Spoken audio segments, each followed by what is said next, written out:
He's a homunculus. お父さん。 If you've read or watched any anime, no doubt you've come across the word homunculus, not homunculus, homunculus. If you've seen Full Metal Alchemist, you would have seen it in that. And welcome to the Review Tuesday. My name is Ruben, and this is my review for Netflix's original movie called Homunculus. Below, which is your favorite anime that has been adapted into a live action? This is another one of those. Susumu Nakoshi once worked for a top foreign financial company. He is now a 34-year-old homeless man, usually found around a park in Shinjuku.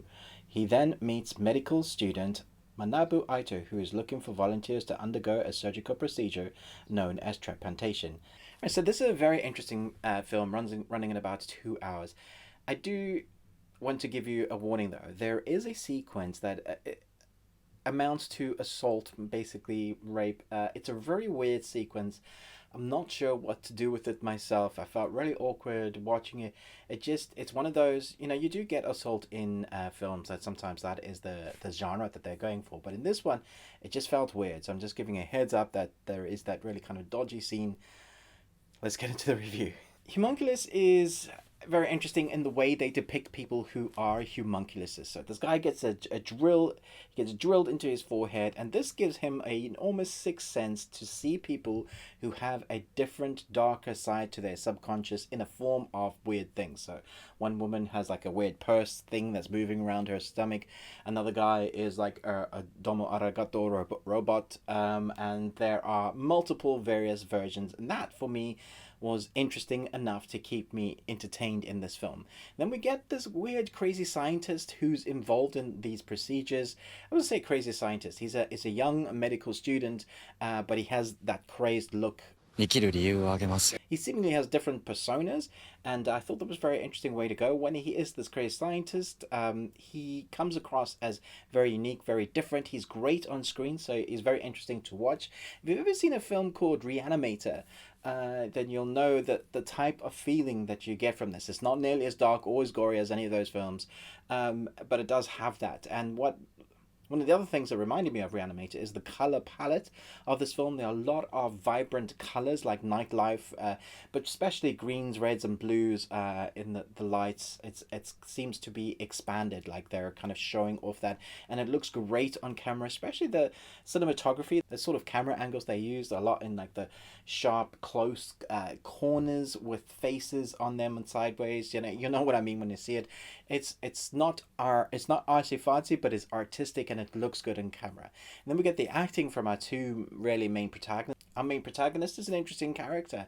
He's lost his memory. He's had this procedure done to him. Now he has a sixth sense. He has lost his memory.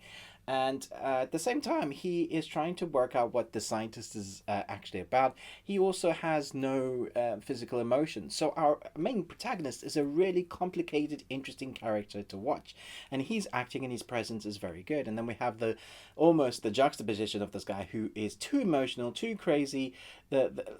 Again, reminding me of like the mad scientist from Reanimator. Just had that in my mind when I was watching. If you get a really creepy film while watching this film, it could be the direction of this film. The director directed films like The Ring 1 and 2, Ju-on 1 and 2, and a cornucopia of others that he really knows his work when it comes to surrounding himself in the idea of how to tell a story that has a supernatural presence or just a really dark presence, and he manages to get what he wants from the actors to really kind of tell that story, give the audience the best scares or moments, but without like jump scares or any of that nonsense, just really kind of creepy. And so there is a creepiness to this. It isn't really a horror. There are horrific moments, but it's more a drama. It's more this guy finding out what has happened to him, who he was. We get to go on that journey with our main protagonist. Him dealing with all the homunculuses is almost a side story, although it is the main story because it follows throughout. It's the MacGuffin that leads him to find out who he was and what happened to him to lead him down to this path where he's a homeless man living in his car. And that was an interesting story. It does take its time a bit in the middle, and I was finding myself at clock watching a bit, and there was that one scene that the way he's like an anti-hero, and he wants to try and help people with their homunculuses. He figures out that he can try, like inadvertently try to help them, is what I got from it, at least. That one scene just made me feel just odd. So at the same time, I thought the film was excellent, unique and different, well acted, well presented. Cinematography looked great. The lighting, the color palette is just excellent. Has that kind of heavy, dark, creepy presence to the film. You're always kind of asking yourself what's going on. And so I'm going to give this a B plus. Short, sharp review because I kind of want to talk about the ending now. So go check it out with that word of warning, with that one scene. But for now, I'm going to talk spoilers. So it does seem our main protagonist, when he's dealing with homunculuses, that when he sees them, we have one that like the mafia boss who had that shell of a robot. And it always kind of leads back to their past. So we see him able to break into the guy's psyche, especially once he meets the person, the mafia boss for the second time, and we see the kid that's trapped in there. But eventually we start seeing that as he tries helping these homunculuses, these people with their inner dark demons, he starts taking on some of that, but then it disappears, and the woman that he thinks that he's in love with, or thinks that he loves, or is part of his past, as we start seeing that story unravel, is in trouble, and so he has to drill himself in the head, which is gross. Some of the imagery there I also loved, with the ring and the eclipse, very story driven, imagery driven, which I think is very cool. So we get to that end moment, and he finally has the reveal that the woman that he thought was in fact the woman that he had a relationship was indeed not. It was the other woman that caused the crash, really. She jumped out of the car, rolled, and then there was this crash, and the woman he loved, who had just had a miscarriage, died. That's how I understand it. And now at the end, they go off into the distance, and they seem to be having a relationship and living together, and that's great. I'm glad that our main protagonist and the woman found a way to live and carry on, and like each other enough to spend some time with each other in the car, and who knows where their relationship's going to go.